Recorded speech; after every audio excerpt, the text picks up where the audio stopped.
এবং সে রথযাত্রা উপলক্ষে বিভিন্ন জায়গার ছবি আপনাদের সামনে তুলে ধরবো অবশ্যই। তবে সবার আগে কলকাতা ইসকনের দিকে আমরা নজর রাখবো। মুখ্যমন্ত্রী মমতা বন্দ্যোপাধ্যায় প্রত্যেক বছরের মতো এবছরেও সেখানে সামিল হয়েছেন। বৃষ্টিকে উপেক্ষা করে রথের রশিতে টান মমতা বন্দ্যোপাধ্যায়ের, সেই ছবি আপনাদের দেখাচ্ছি। পাশাপাশি পুজোতেও অংশ নেন মুখ্যমন্ত্রী, সেই ছবিও আমরা আপনাদের সামনে তুলে ধরছি। ইসকনের রথযাত্রাতে অংশ নেন মুখ্যমন্ত্রী মমতা বন্দ্যোপাধ্যায়। বৃষ্টিকে উপেক্ষা করে কার্যত এই ইসকন প্রাঙ্গণে পৌঁছে যান মমতা বন্দ্যোপাধ্যায়। রথের রশিতে তিনি টাং দেন, তারপর প্রত্যেককে শুভেচ্ছা জানান। সেই ছবি আমরা আপনাদের সামনে তুলে ধরছি এবং রথযাত্রার শুভ সূচনা মুখ্যমন্ত্রীর। আমরা কথা বলবো গোটা বিষয়টা নিয়ে, একটু আবহটা বোঝার চেষ্টা করব, জানার চেষ্টা করব। সঞ্জু সুর আমাদের প্রতিনিধি রয়েছেন টেলিফোন লাইনে। সঞ্জু। হ্যাঁ দেখো, প্রতি বছরের মতো 53তম ইসকনের রথযাত্রা উদ্বোধন করলেন মুখ্যমন্ত্রী মমতা বন্দ্যোপাধ্যায়। যদিও মুখ্যমন্ত্রী যখন এসে পৌঁছান সেই সময় প্রচন্ড পরিমাণে বৃষ্টি হচ্ছে, ফলে বৃষ্টিস্নাত অবস্থাতেই মুখ্যমন্ত্রী মমতা বন্দ্যোপাধ্যায় এই রথযাত্রা উদ্বোধন করেন। তোমাকে একটা জিনিস জানিয়ে রাখি, সেটা হচ্ছে মুখ্যমন্ত্রী অতি সম্প্রতি চোখে সার্জারি হয়েছে, ফলে বৃষ্টির মধ্যে তিনি খুব একটা বেশি আসতে পারছিলেন না। চোখের উপরটা ঢেকে রাখতে হচ্ছিল বারবার করে, যাতে চোখে জল না পড়ে। তার মধ্যেও তিনি রথযাত্রার দড়ি টেনে শুভ সূচনা করেন। মুখ্যমন্ত্রীর সঙ্গে অভিষেক বন্দ্যোপাধ্যায়ের মা লতা বন্দ্যোপাধ্যায় ছিলেন অভিনেত্রী রুক্মিণী মিত্র। এছাড়া ইসকনের সমস্ত যারা সন্ন্যাসীরা ছিলেন তারাও এই রথযাত্রা উদ্বোধন অনুষ্ঠানে ছিলেন। এটা 53তম রথযাত্রা উদ্বোধন। মুখ্যমন্ত্রী এই রথযাত্রা উদ্বোধন করে তিনি বলেন যে দীঘাতে পুরীর মতো অনুরূপ একটি মন্দির তৈরি করা হয়েছে, জগন্নাথ দেবের মন্দির। সেই মন্দিরের অল্প কিছু কাজ বাকি রয়েছে। আগামী বছর সেখানে রথযাত্রা হবে, তবে পুজোর পর সম্ভবত সেই মন্দিরের উদ্বোধনও হয়ে যাবে। একটা খবর অনেক জায়গায় ছড়া ছিল যে সম্ভবত এবছরই এই দীঘার জগন্নাথ দেবের মন্দির উদ্বোধন হয়ে যাবে, রথযাত্রা হবে, যেটা গত পরশুদিন মুখ্যমন্ত্রী জানিয়েছিলেন যে না, সেটা হচ্ছে না।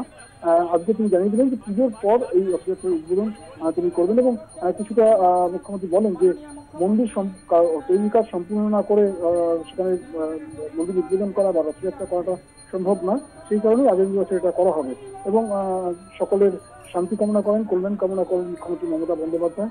তোমাকে বলে রাখি যে এই যে রথযাত্রা শুরু হলো, অর্থাৎ ইসকনের যে রথযাত্রা, সেটা এখান থেকে বেরিয়ে হাজারপুর স্ট্রিট থেকে বেরিয়ে সেটা এবিসি বোস রোড যাবে, সেখান থেকে শরৎ বোস রোড হয়ে হাজরা রোড, সেখান থেকে SP Mukherjee road, Ashutosh Mukherjee road, Chowringhee road, Exide crossing হয়ে জওহরলাল নেহরু রোড ধরার পরে সেখান থেকে আউটরাম রোড, এবং তারপরে ব্রিগেড প্যারেড গ্রাউন্ডে গিয়ে আগামী 15 দিন সেখানেই এই জগন্নাথ, বলরাম এবং সুভদ্রা তাদের অনুষ্ঠান থাকবে।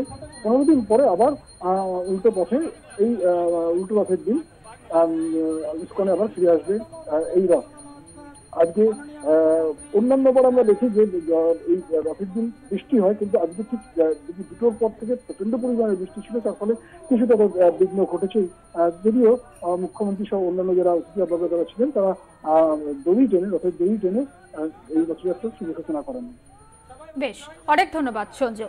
মুখ্যমন্ত্রী মমতা বন্দ্যোপাধ্যায় আজ দুপুর 2টো নাগাদ কলকাতার ইসকন মন্দিরে পৌঁছে যান এবং সেখানে গিয়ে প্রথমে পুজো দেন, কথা বলেন মন্দিরের পুরোহিতদের সঙ্গে এবং প্রত্যেককে রথযাত্রার শুভেচ্ছাও জানান মমতা বন্দ্যোপাধ্যায়। তিনি বলেন, বাংলায় আমরা সমস্ত ধর্মীয় উৎসব পালন করে থাকি। বাংলার অর্ধেক মানুষ জগন্নাথ দর্শন করেছেন বিভিন্ন জায়গাতে।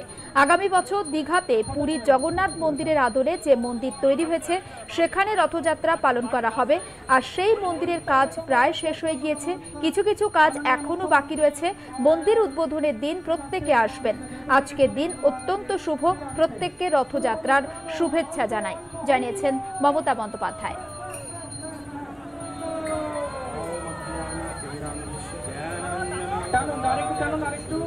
সবাই বলুন জয় জগন্নাথ।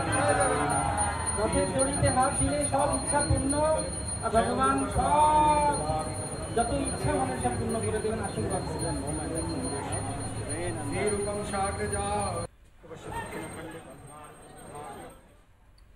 আজ মাসির বাড়ির উদ্দেশ্যে রওনা